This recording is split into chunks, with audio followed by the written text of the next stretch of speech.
नमस्कार, स्वागत है आपका आदिशक्ति परिवार में। एक साधक हैं, उनका वेणु स्वामी नाम है और वो साउथ इंडियन हैं। उन्होंने गायत्री मंत्र साधना की दीक्षा यहाँ से लिया था और उससे पहले उन्होंने बगला मुखी साधना भी दीक्षा यहाँ से लिया था और सामग्री मंगा करके उन्होंने दोनों ही साधनाएं कुछ लाख तक पूर्ण की हैं।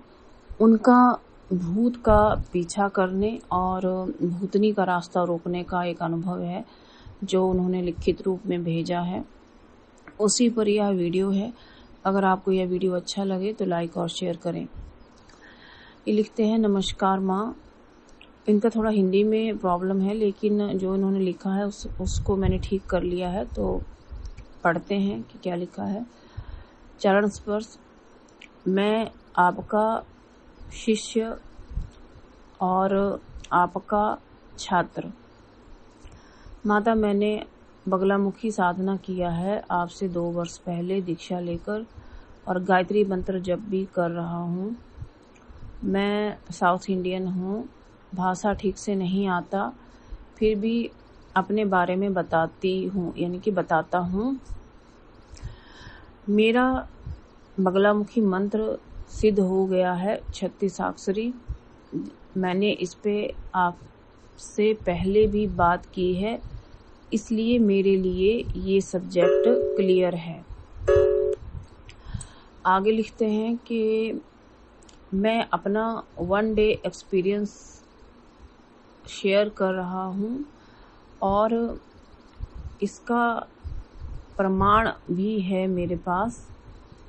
1 डे मैं अपने फ्रेंड के घर गया था और उस दिन किसी साधना में नहीं था, तो मैंने नॉनवेज खाया और थोड़ा ड्रिंक किया।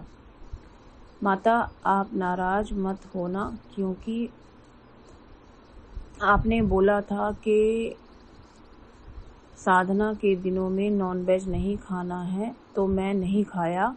लेकिन जब मैंने नॉनवेज अपने फ्रेंड के साथ खाया और पार्टी किया, उसमें मैं किसी भी साधना में नहीं था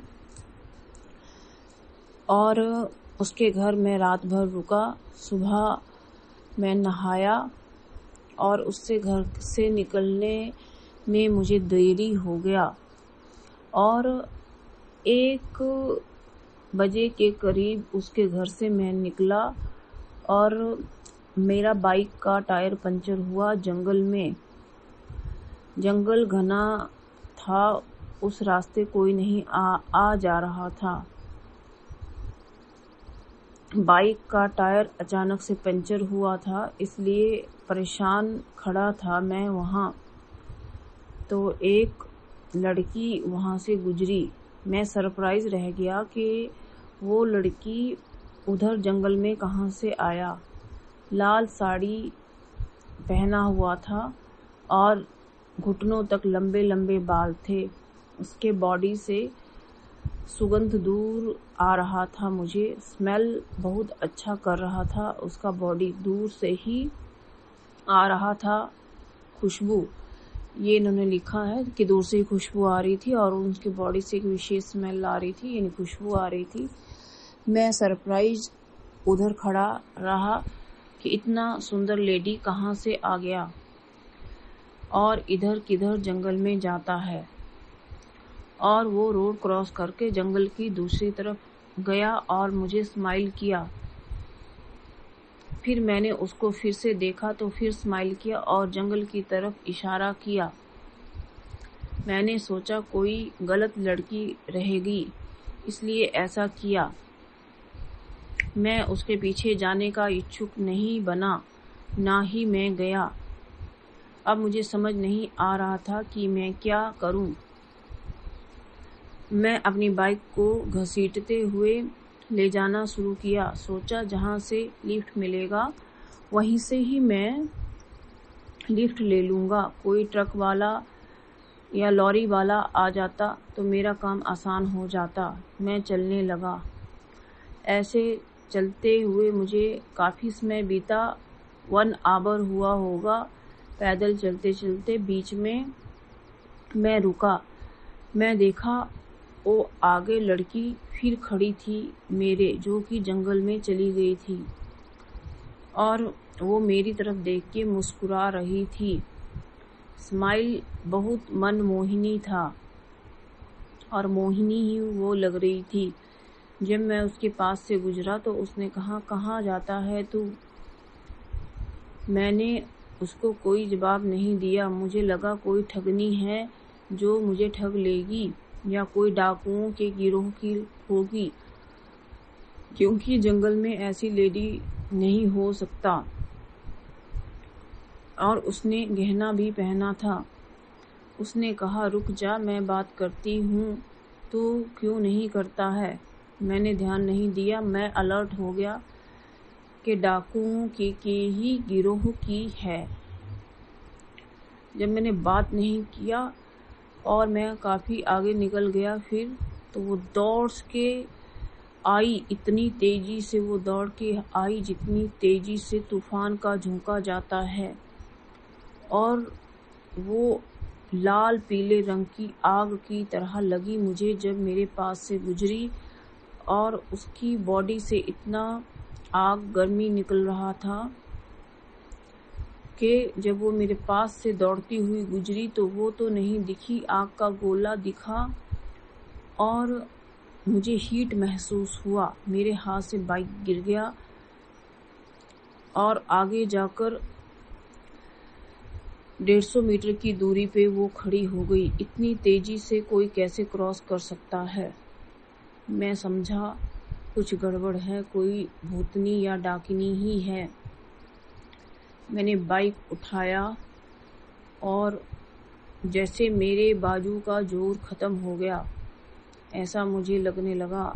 बाइक मुझे 500 किलो से ज़्यादा की महसूस होने लगी। मैं जब बाइक को घसीट रहा था तो लड़की वो हवा के झोंके की तरह आई और मेरी बाइक पे बैठ गई। मैंने उससे कोई बात नहीं किया और बाइक घसीटता रहा, और वो जोर जोर से मेरे कान के पास हंसने लगी। तो मैंने बाइक छोड़ दिया और मैंने उसे कहा, दूर हो जा पिशाचनी, वरना मैं तुझे नष्ट कर दूंगा। वो हंसती हुई उसने अपना विकराल रूप बनाया और एकदम पेड़ पे चढ़ गई।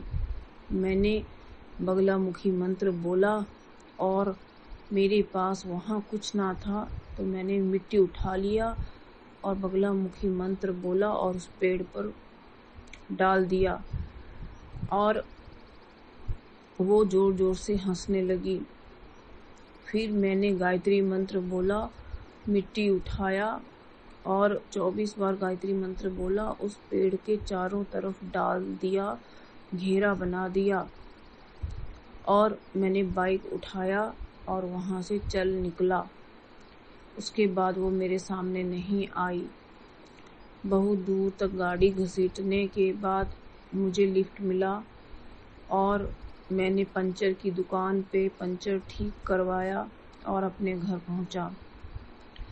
माता, ये मेरा दिन दोपहर का खतरनाक अनुभव है। ये डाकनी थी, पिशाचनी थी या डायन थी, मुझे मालूम नहीं पड़ा, लेकिन बगलामुखी मंत्र ने और गायत्री मंत्र ने मेरा रक्षा किया। ये आपका ही शुभ आशीर्वाद है कि आपका नाम लेते हुए, गुरु को याद करते हुए जब मैंने मंत्र पढ़ा तो वो पिशाचनी मेरा कुछ ना बिगाड़ पाई। हमारे गांव की एक और घटना है जो मैं आपको बताऊंगा, जिसमें एक पिशाचनी हमारे मित्र के मित्र हैं वेंकटेश्वर, उनको चिपक गया था और हमेशा उसके कंधे पर सवार रहता था।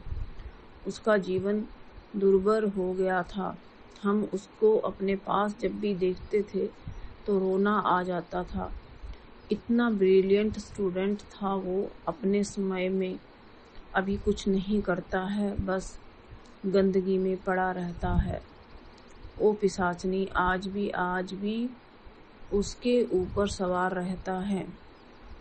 कई तांत्रिक आया और चला गया, लेकिन उसको कोई नहीं छुड़ा पाया। बहुत खतरनाक वाली ये घटना है। मैं बताऊंगा कि कैसे वो उसे लग गई और कैसे उसके ऊपर बैठ गई है।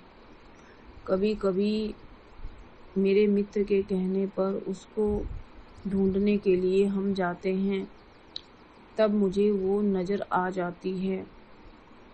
बड़ी ही खतरनाक है और उसका ऊपर का तलुआ नहीं, तालू है शायद, तालू कटा हुआ है और उसका एक साइड के सारे दांत बाहर को लटकते हैं जहां से लार टपकती रहती है।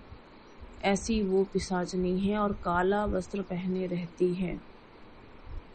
माता, बहुत खतरनाक वाली ये पिशाचनी है। माता, मैंने आपको अपना अनुभव लिखा है, आपका मन करेगा तो वीडियो जरूर बना देना। आपका शिष्य।